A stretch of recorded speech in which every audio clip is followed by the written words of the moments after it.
Muchas gracias, buenos días a todas y a todos los medios de comunicación y agradecer, por supuesto, a mis compañeras y compañeros diputados federales. Sin lugar a dudas, es un gran día para la democracia en México.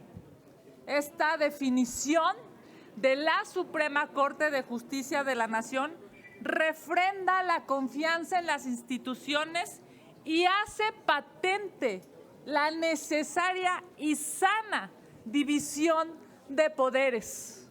Aunque el presidente López Obrador está obsesionado por controlar a los demás poderes, hemos visto cómo la Suprema Corte de Justicia ha dado un fallo extraordinario, autónomo, independiente, honorable, que defiende a la democracia de este país. Contar con instituciones fuertes y autónomas para los mexicanos es fundamental, porque se hace necesario que en este país haya certeza de legalidad.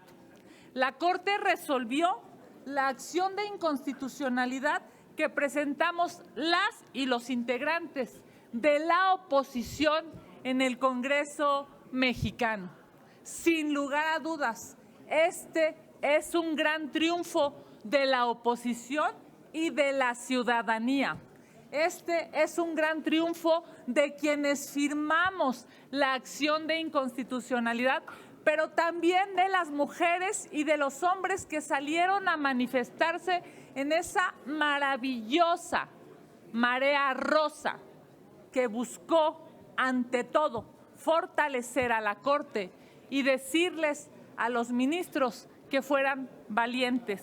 9 de 11 ministros reconocieron que el plan B de López Obrador era inconstitucional e ilegal. 9 de 11 ministros fueron suficientemente valientes y autónomos para decirle a López Obrador que su plan B se va a ir al basurero de la historia. Sin lugar a dudas, hay que reconocer con nombre y apellido a cada ministro y a cada ministra. Muchas gracias a la ministra presidenta Norma Lucía Piña Hernández. Muchas gracias al ministro ponente Alberto Pérez Dayán. Muchas gracias a Jorge Mario Pardo Rebolledo, a Arturo Saldívar Lelo de la Rea, a Ana Margarita Ríos Farjat, a Juan Luis González Alcántara Carrancá, a Javier Lainez Potisek, a Alfredo Gutiérrez Ortiz Mena y a Luis María Aguilar Morales. Muchas gracias, ministros, por su trabajo valiente. Hoy, López Obrador nuevamente y enfurecido arremetió en contra de la Corte. Y desde aquí le decimos a López Obrador: señor, lo que no tiene remedio es su obsesión por querer lastimar a los otros poderes. Lo que está podrido, señor López Obrador, es Morena y su gobierno. Por supuesto, nosotros desde aquí, desde el Senado de la República, reconocemos la valentía y la altura de miras de las ministras y los ministros que votaron a favor para detener ese plan B que lastima a la democracia de México, y de las 2 ministras que votaron para cumplir los caprichos de López Obrador, pues lamentablemente ya no se espera nada de ellas. La señora Yasmín Esquivel Moza, que está acusada de plagio, y la señora Loreta Ortiz Alf, que lamentablemente ha ido en contra de su propia carrera y de su propia historia. Ella dijo que iba a defender los derechos humanos. Lo que no dijo es que lamentablemente le iba a dar la espalda a los mexicanos para quedar bien con López Obrador. Muchas gracias. Le cedo el uso de la palabra a mi compañero y amigo, el diputado Jorge Triano. Muchas gracias. Buenos días a todas y a todos. Por supuesto, sumarme a la felicitación para los ministros por el trabajo tan escrupuloso que hicieron de análisis técnico-jurídico para llegar a la sentencia a la que ya sabíamos que iban a llegar, que la lógica indicaba que iban a llegar, que es la nulidad de esta batería de reformas a 6 leyes secundarias en materia político-electoral que lo que buscaban desde un principio era sabotear el proceso electoral del año 2024 y que afortunadamente esto ya no va a poder suceder, a pesar de que solamente se aprobó la nulidad de la primera parte de este plan B, falta la segunda, pero como se aprobaron en bloque todo, seguramente correrá el mismo destino. Y miren, aquí hay una cosa que celebrar y es que funcionan nuestras instituciones, funciona la división de poderes, funciona el control constitucional, esto es correcto, pero hay algo que no debería de hacernos sentir orgullosos, que veamos esto como algo extraño. Es normal en cualquier democracia moderna que un poder revise el actuar de otro poder. La teoría de la división de poderes lo señala perfectamente. El poder legislativo crea leyes. El poder judicial revisa las leyes y el poder ejecutivo, como su nombre lo indica, ejecuta esas leyes. Si cada quien hace su labor no pasa nada, pero si el legislativo rebasa esa línea de lo legal y lo ilegal, por supuesto que tiene que intervenir otro poder. Y quiero hacer referencia, nada más porque nos preocupa muchísimo el doble rasero con el que mide hoy el presidente y quienes le rodean sobre este asunto. Fíjense, en el año 2016 se aprueba la Ley de Seguridad Interior durante el sexenio del presidente Enrique Peña Nieto.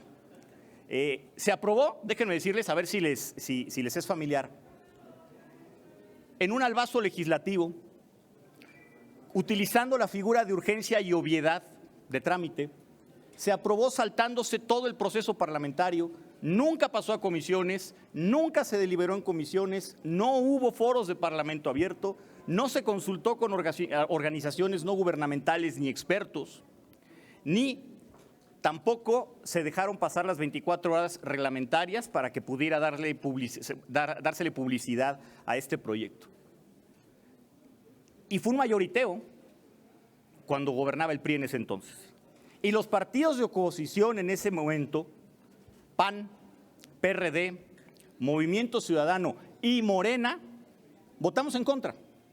Y no solo votamos en contra, sino que presentamos una acción de inconstitucionalidad muy parecida a la que presentamos la oposición en este momento contra el Plan B. Porque argumentábamos que se violó el derecho de las minorías en el órgano parlamentario, que se violó el proceso legislativo, que no hubo tiempo para poder analizar de fondo las iniciativas y que se abusó de la figura de urgencia y obviedad en un trámite. Morena firmó eso. Los diputados de Morena en ese entonces, encabezados por la hoy secretaria de Energía, Rocío Nale, firmaron ese documento. Incluso era senador el hoy presidente de Morena, Mario Delgado, y firmó la acción de inconstitucionalidad. Y la acción de inconstitucionalidad llegó a la Suprema Corte. ¿Y qué creen que hizo la Corte? Anuló la Ley de Seguridad Interior por vicios en el proceso legislativo, dándonos la razón en lo que teníamos, a los partidos de oposición, incluyendo a Morena. En ese entonces no salió ningún dirigente de Morena a decirle traidores a los ministros. Nadie les dijo que estaban podridos. En ese momento nadie ofendió a los integrantes del Poder Judicial.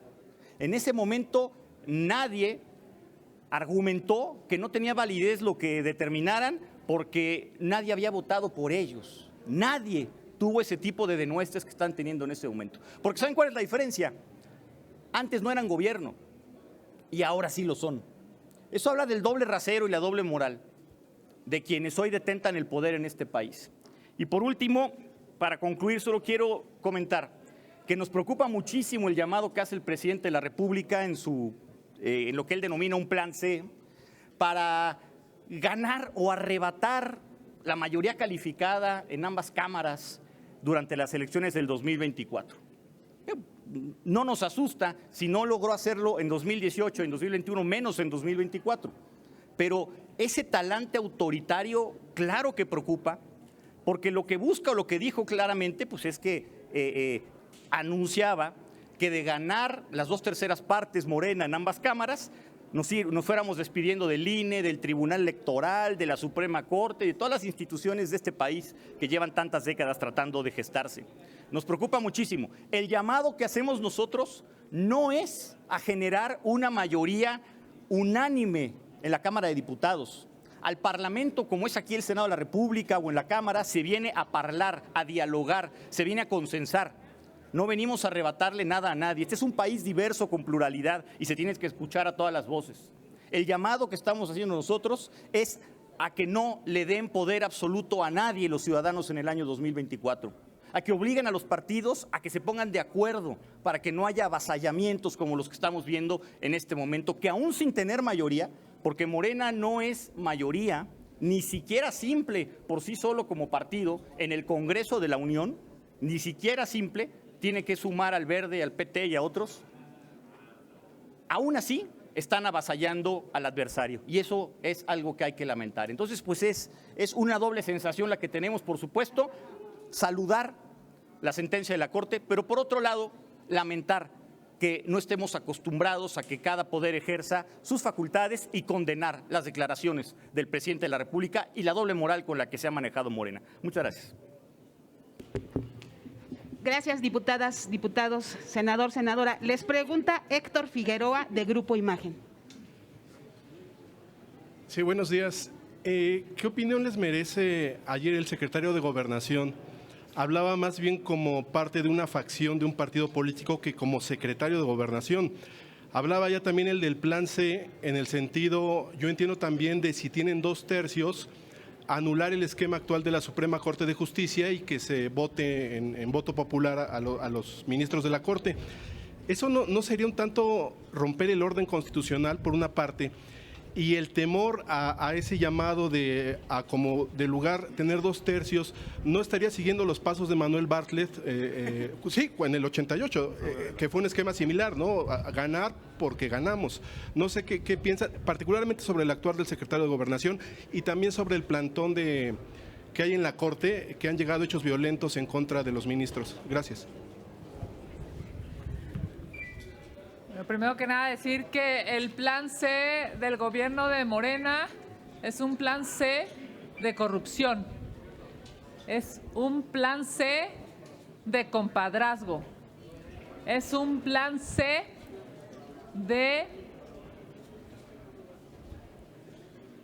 yo diría, de pues una obsesión de complicidad, entre otros, a la ilegalidad. Miren, ver el tuit del secretario de Gobernación es ver el tuit de un porrista de gobierno. Ver el tuit del secretario de Gobernación es ver el tuit de un ideologizado nocturno.